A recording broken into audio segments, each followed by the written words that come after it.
Shalom, selamat Hari Raya Pentakosta bagi kita semua pada hari ini. Dimanapun saudara berada, seluruh jemaat Tuhan, Gereja Kristen Luther Indonesia yang saya kasihi di dalam nama Tuhan kita, Yesus Kristus. Tentu kita bersuka cita pada hari ini karena kita memperingati pencurahan Roh Kudus yang telah turun atas para murid dan bagi kita semua orang yang percaya kepada Kristus, sekalipun kita masih beribadah di rumah kediaman masing-masing sampai pada hari ini. Saudara-saudara yang dikasihi Tuhan kita Yesus Kristus, firman Allah dalam perayaan hari Pentakosta pada hari ini tanggal 31 Mei 2020, tertulis dalam Injil Yohanes pasal yang ke-7, ayat yang ke-37 sampai 39. Saya akan bacakan di dalam nama Tuhan kita Yesus Kristus. Dan pada hari terakhir, yaitu pada puncak perayaan itu, Yesus berdiri dan berseru, "Barang siapa haus, baiklah ia datang kepadaku dan minum. Barang siapa percaya kepadaku, seperti yang dikatakan oleh kitab suci, dari dalam hatinya akan mengalir aliran-aliran air hidup." Yang dimaksudkannya ialah roh yang akan diterima oleh mereka yang percaya kepadanya, sebab roh itu belum datang karena Yesus belum dimuliakan. Saudara-saudara yang terkasih dalam Tuhan Yesus Kristus, sebagai umat Tuhan, kita semua berharap akan berkat rohani agar kita semakin sungguh-sungguh menaati Allah. Kita semua merindukan agar hidup kita, hidup yang berkemenangan dan menjadi berkat bagi orang di sekitar kita. Namun semuanya itu tidak mungkin terjadi jika hanya mengandalkan diri kita sendiri. Nabi Zakaria berkata, "Bukan dengan keperkasaan dan bukan dengan kekuatan, melainkan dengan rohku, firman Tuhan semesta alam." Saudara-saudara, nats di atas adalah perkataan Tuhan Yesus ketika pada hari raya Pondok Daun di Yerusalem. Pesta ini adalah pengucapan syukur, di mana mereka membawa hasil panen sebagai persembahan, seraya pada pesta itu kembali mengingat akan perjalanan bangsa Israel keluar dari tanah Mesir menuju tanah Kanaan selama 40 tahun. Mereka dalam perjalanan itu di bawah perlindungan dan penyertaan Allah. Salah satu mata acara dalam perayaan itu adalah membawa air dari kolam Siloam dan dicurahkan ke altar sebagai persembahan. Namun saudara-saudara, bahwa Yesus melihat hal itu hanyalah sebagai acara ritual keagamaan belaka yang tidak memberikan makna kepada keselamatan. Pada saat itulah Yesus berseru kepada orang-orang Yahudi, "Barang siapa yang haus, baiklah ia datang kepadaku dan minum." Ayat 37 tadi kita bisa membacanya. Maksud perkataan Yesus adalah Roh Kudus yang diberikan kepada orang percaya. Itulah air rohani yang benar dan yang hanya kita dapatkan dalam Tuhan Yesus Kristus. Saudara-saudara, pada perayaan peringatan pencurahan Roh Kudus pada hari ini, kita dihimbau semuanya supaya kita haus akan air rohani yang benar, yakni Roh Kudus sendiri. Yang pertama adalah bahwa hanya Roh Kudus yang dapat menerangi hati kita. Secara umum kita sangat terbatas memahami hal-hal rohani. Seringkali kita dikuasai oleh logika dan cara berpikir kita sendiri. Itu sebabnya banyak di antara orang-orang yang sudah lama menjadi Kristen sekalipun, namun tidak percaya akan keampunan dosa dan keselamatannya, sehingga iblis seringkali menuduh akan dosa-dosa yang besar. Hal ini mengakibatkan kurangnya rasa bersyukur akan penebusan Kristus. Saudara-saudara, memang berita tentang salib Kristus bagi dunia ini adalah suatu kebodohan. Kita bisa membaca dalam 1 Korintus 1 ayat 18 demikian. Sebab pemberitaan tentang salib memang adalah kebodohan bagi mereka yang akan binasa. Tetapi bagi kita yang diselamatkan, pemberitaan itu adalah kekuatan Allah bagi dunia ini, termasuk bagi sebagian orang Kristen.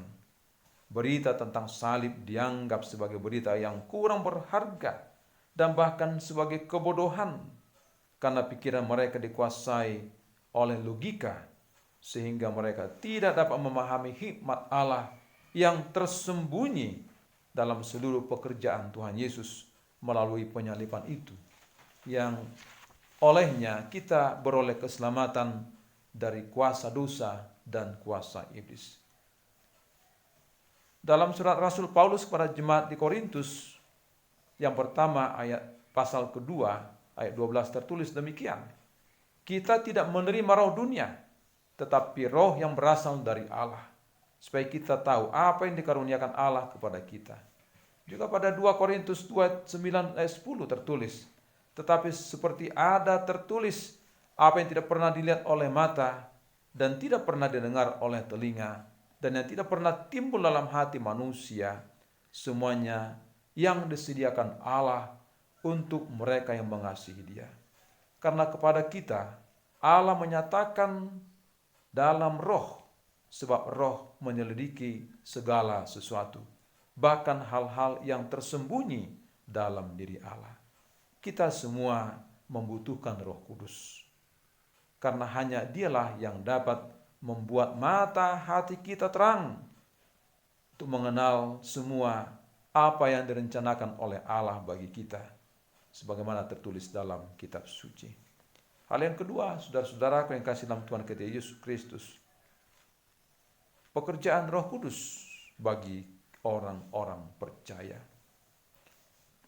Pada Kisah Rasul pasal 1 ayat 8, Yesus berkata, "Tetapi kamu akan menerima kuasa kalau Roh Kudus turun atas kamu, dan kamu akan menjadi saksiku di Yerusalem, di seluruh Yudea dan Samaria dan sampai ke ujung bumi."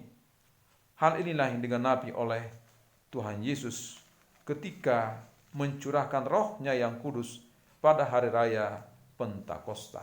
Kita sudah membaca dalam epistel tadi dari Kisah Rasul pasal 2 ayat 1 sampai 21.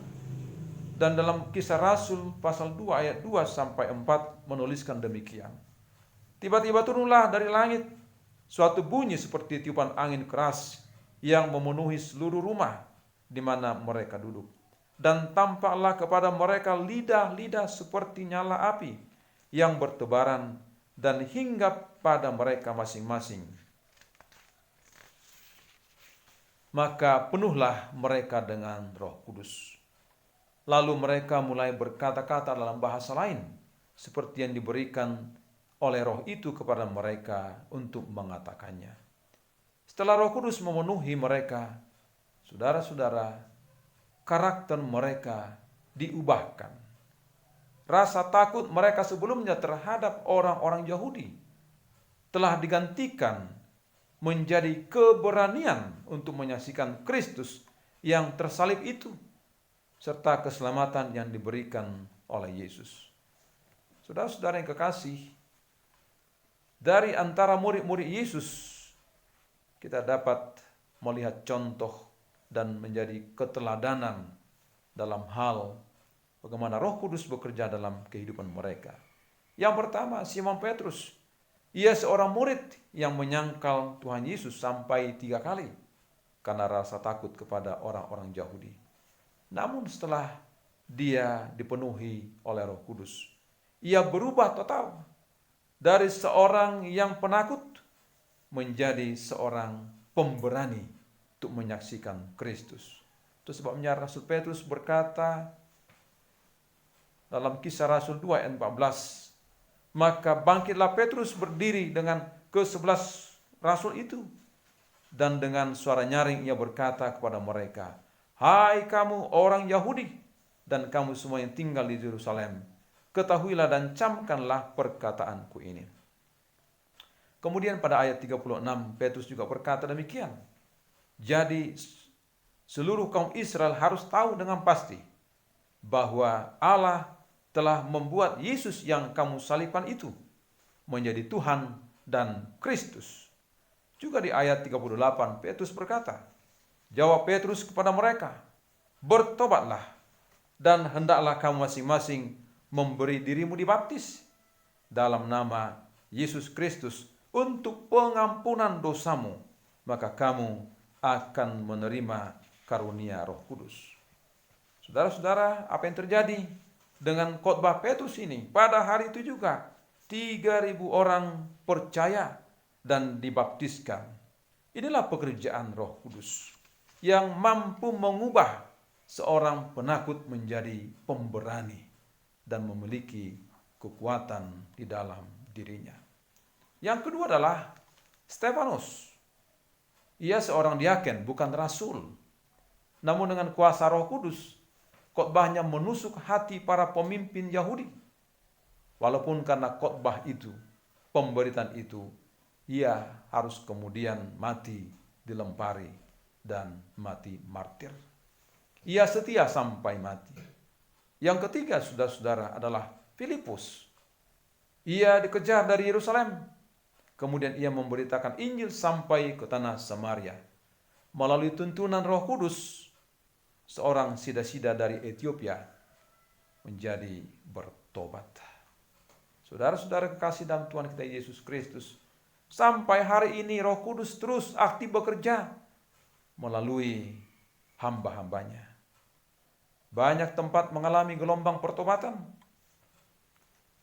Di berbagai belahan dunia ini, di Afrika, semakin banyak orang percaya. Di Cina, semakin bertambah bilang percaya. Di Rusia juga demikian. Walaupun memang banyak juga di tempat atau negara-negara yang menganiaya orang-orang percaya. Namun semua hal ini jangan membuat kita takut, karena Roh Kudus akan senantiasa bekerja memperbaharui hati manusia yang memakai hamba-hambanya memberitakan Injil, termasuk dalam gereja kita, Gereja Kristen Luther Indonesia, yang telah memberangkatkan para hamba-hamba Tuhan, para pendeta evangelis ke berbagai tempat pelayanan memberitakan Injil. Jika kita merenungkan semua pekerjaan Roh Kudus melalui hamba-hamba yang diutusnya, disinilah kita baru bisa memahami apa yang Tuhan Yesus maksudkan pada Yohanes 7 ayat 38b yang berbunyi demikian. Barang siapa percaya kepadaku, seperti yang dikatakan oleh kitab suci, dari dalam dirinya akan mengalir aliran-aliran air hidup. Roh Kudus bekerja melalui pemberitaan firman yang disampaikan oleh hamba-hambanya, membawa berkat rohani ke sekeliling kita, dan orang percaya semakin bertambah. Roh Kudus akan bekerja dan melawat kita bersama-sama dengan juga keluarga kita, lingkungan kita, gereja kita, jika kita haus dan merindukan kehadiran Roh Kudus dalam diri dan kehidupan kita. Oleh karena itu, bagian yang ketiga, saudara-saudara yang kasih dalam Tuhan kita Yesus Kristus, hiduplah di dalam Roh Kudus. Dalam Injil Yohanes pasal 7 ayat 37b menuliskan demikian, barang siapa haus, baiklah ia datang kepadaku dan minum. Saudara-saudara, rupanya ada manusia yang tidak haus dan ada manusia yang haus. Orang yang tidak haus secara rohani, itulah orang yang tidak merindukan berkat rohani dari Tuhan. Orang yang haus adalah orang yang merindukan kehadiran dan pekerjaan Roh Kudus dalam dirinya, yang memberikan berkat-berkat rohani. Haus akan Roh Kudus, itulah yang sangat penting bagi kita, saudara. Karena hanya dengan karya dan pekerjaan Roh Kudus dapat menuntun kita beriman kepada Tuhan Yesus Kristus. Bagaimana dalam maksud pengertian dari pengakuan iman rasuli bagian yang ketiga itu, bahwa kita tidak akan mungkin bisa percaya kepada Kristus tanpa tuntunan daripada Roh Kudus. Roh Kudus sangat penting dan harus kita miliki sebagai orang-orang yang percaya. Saudara-saudara yang kasih, pada penutup khotbah ini, Raja Daud dalam Mazmur 51 ayat 13 memiliki kerinduan yang sangat dalam kepada Tuhan. Dia mengatakan demikian, "Janganlah membuang aku dari hadapan-Mu, dan jangan mengambil roh-Mu yang kudus daripadaku." Raja Daud menyadari betapa pentingnya kehadiran Roh Kudus dalam dirinya. Oleh karenanya, sebagaimana kerinduan Raja Daud, kiranya kita pun semua, saya dan saudara, menjadi orang yang haus akan kehadiran Roh Kudus. Marilah kita mohon kepada Tuhan Yesus yang memberi air kehidupan itu, yakni Roh Kudus. Amin. Kita berdoa. Terpujilah Engkau, ya Yesus Kristus, yang telah menjanjikan akan seorang penolong yang lain, yaitu Roh Kudus yang Engkau curahkan. Dan yang pada hari ini kami mengingat kembali hari raya pencurahan Roh-Mu yang kudus pada hari raya Pentakosta itu. Terima kasih ya Tuhan. Dengan pengurapan itu, pencurahan itu, kami semuanya memiliki kuasa di dalam Engkau, keberanian untuk memberitakan firman-Mu, memberitakan Injil. Terima kasih karena Roh Kudus bekerja secara aktif di tengah-tengah kami, memperbaharui hidup kami setiap hari, menuntun kami kepada pengenalan akan Engkau Tuhan Yesus, dan mengajar kami untuk peka akan dosa, dan menolong kami untuk memiliki inspirasi di dalam Engkau, sehingga kami tahu apa yang berkenan, apa yang menjadi yang baik bagi Engkau ya Tuhan Yesus. Tuntun dan tolong kami semua supaya hidup di dalam Roh setiap hari dan dituntun oleh Roh seluruh kehidupan kami. Terima kasih Bapa di surga, dalam nama Yesus Kristus Tuhan kami berdoa dan mengucapkan syukur. Amin.